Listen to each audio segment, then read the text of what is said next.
আসসালামু আলাইকুম প্রিয় বন্ধুরা, আপনারা সবাই কেমন আছেন?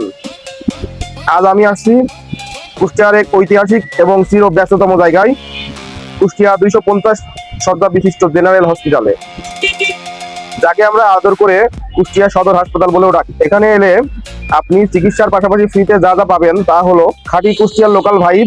এই যে দেখুন লাইনে দাঁড়া অ্যাম্বুলেন্স গুলো, দেখুন কত সুন্দর করে সারিবদ্ধ ভাবে সাজানো। দেখে মনে হচ্ছে এরা যেন কোনো রেসের জন্য স্টার্ট নেওয়ার জন্য বসে আছে, সিগন্যাল পেলেই টান দেবে।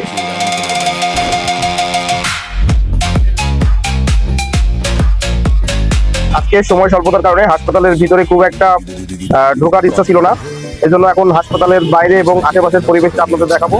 যারা কুষ্টিয়া এবং কুষ্টিয়ার বাইরে দূর দূরান্ত থেকে আমার ভিডিওটা দেখছেন, অবশ্যই তাদের ভালো লাগবে এই মর্মে আমি এই ভিডিওটা মূলত করা। আমার মনে হয় আমার মতন যারা কুষ্টিয়া জেলার বাইরে থাকে বা কুষ্টিয়ার ভিতরে থাকলেও সবসময় সদরে বা এই আশেপাশের এলাকায় আসা হয় না, অনেক আগে এসেছেন, তাদের বর্তমান পরিস্থিতি দেখলে অনেক ভালো লাগবে, এই জন্যই মূলত ভিডিওটা করা। তো যাই হোক, হাসপাতাল থেকে একটু বাইরে বের হলেই শুরু হয় আসল খেলা।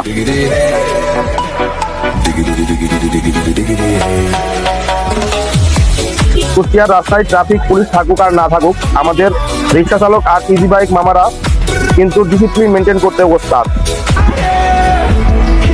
ওস্তাদ মানে কেমন ওস্তাদ? এই যে দেখুন, কেউ কাকে 1 ইঞ্চি জায়গাও ছাড় দেবে না। ইজি বাইক মামা ভাবছে যে রিক্সাকে ওভারটেক করবে, আর রিক্সা চালক মামা তো নিজেকে মনে করছে যে আমি ফেরারি গাড়ি ড্রাইভার। এর মধ্যে আমাদের সাইকেল আর মোটর সাইকেল ভাইরা তো আছেই, যারা জ্যামের ফাঁক ফোকর গেলে এমনিতেই বের হয়ে যায়।